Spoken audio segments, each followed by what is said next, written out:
le capital risque aujourd'hui dans une économie innovante, une économie où justement l'entrepreneurship est mis en avant, où on sait que les startups sont un acteur très important du développement économique futur. En Wallonie, il y a du capital risque. Parfois, on a l'impression, ou des critiques disent qu'il n'y en a pas assez.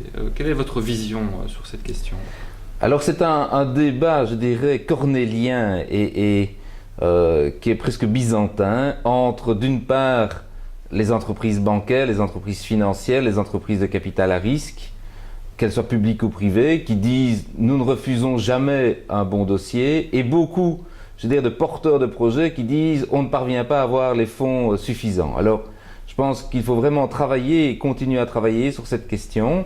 On a déjà pris un certain nombre de mesures dans le passé et personnellement, j'ai renforcé ce qu'on appelle les fonds de fonds, c'est-à-dire demander à la SRI d'intervenir dans des fonds spécialisés qui sont dédicacés à du capital à risque dans des projets innovants, notamment les biotechnologies. C'est une des pistes suivies, c'est de demander aux invests d'être encore plus proactifs. Donc, nous disposons de capitaux. Je dirais qu'il y a un certain nombre de projets qui posent difficulté, c'est lorsque les montants sont extrêmement importants avec, je dirais, une vulnérabilité du projet.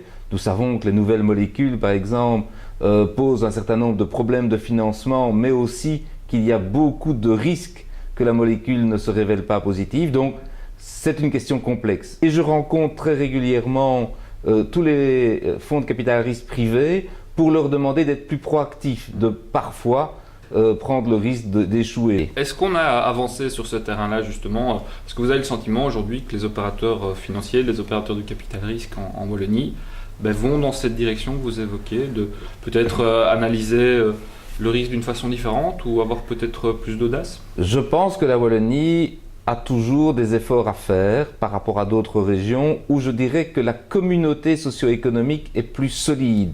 Comme toute région qui se régénère, ce qui est notre cas, il faut réapprendre à courir de plus en plus vite, à sauter de plus en plus haut et à faire de plus en plus d'efforts. On en fait, je pense que les choses vont mieux. On trouvera toujours qu'elles sont perfectibles et on aura raison. Mais je pense que et à la SRI et à la Soalfin et dans les invests, on a mis un certain nombre d'éléments. Qu'en est-il justement des entrepreneurs ?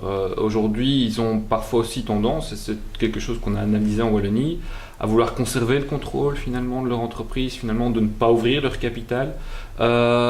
Qu'est-ce que vous recommanderiez aujourd'hui à la lumière des analyses que vous avez faites aujourd'hui ? Comment améliorer ça ?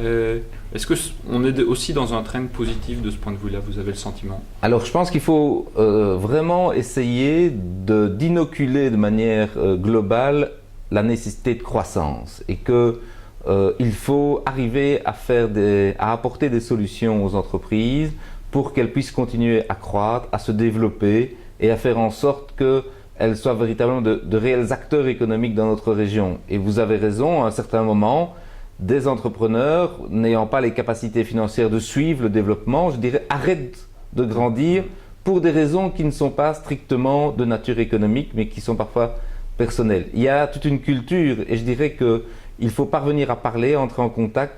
Je suis certain que les réviseurs d'entreprise, que les experts comptables ont un rôle à jouer dans ce cas de ce développement et que nous, collectivement, nous devons être capables aussi d'apporter des solutions qui permettent de différencier contrôle de l'entreprise, gestion de l'entreprise, propriété, et qu'il faut faire évidemment en sorte que celui qui a porté le projet ne soit pas celui qui à un moment donné est exclu du projet parce qu'il aurait dû faire appel à des fonds extérieurs. C'est une vraie question, mais je pense qu'il faut avoir le courage de se la poser et surtout il faut avoir la culture de dire aux entreprises confrontées à ce problème comment on peut répondre. Et là, il est clair que la SRI, la Soalfin, les invests ont un jeu à donner en venant stabiliser, je dirais, le tour de table, et j'ai plusieurs cas en tête, où on est parvenu à faire en sorte que le promoteur, l'initiateur du projet, même s'il perdait la majorité, ne se retrouvait pas minoritaire dans sa propre structure et pouvait continuer à la voir se développer, ce qui est pour moi l'essentiel.